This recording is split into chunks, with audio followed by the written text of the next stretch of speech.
তৈরি করব সেদ্ধ করা গমের আটার রুটি। একটা কড়াইয়ের মধ্যে অল্প কিছুটা জল আর সামান্য লবণ দিয়ে জলটাকে ফুটিয়ে নিলাম। আটাটার মধ্যে আমি দিয়ে দিলাম পরিমাণ মতো আটা। আমি সেদ্ধ করে নেব। আমি গ্যাসটা অফ করে দিয়ে আটাটা আমি ভালোভাবে এটাকে মেখে নিলাম। আটাটা ঠান্ডা হয়ে গেলে তখন আমি হালকা হাতে মেখে নেব।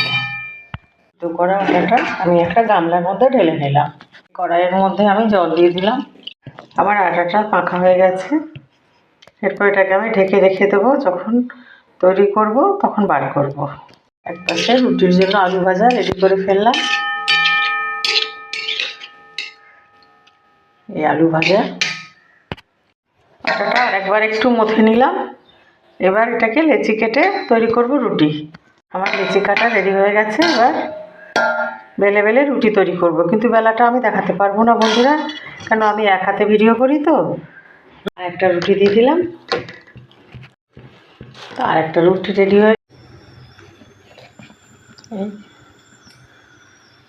দারুণ রুটি, নরম নরম রুটি বন্ধুরা। তার সাথে সাথে চা খাওয়ার টাইম হয়ে গেছে বন্ধুরা, তাই আমার জন্য আমি একটু লাল চা তৈরি করে নিলাম।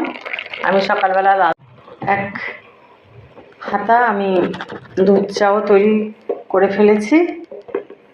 এবার আমি সবাইকে সার্ভ করে দেব। চাও কমপ্লিট। আজ সকালের এই রেসিপি আমার একধার থেকে সব দেখালাম বন্ধুরা। পছন্দ হলে লাইক, কমেন্ট, শেয়ার, সাবস্ক্রাইব করে সাই কিচেনের পাশে থাকবেন। সকলে ভালো থাকবেন, সুস্থ থাকবেন।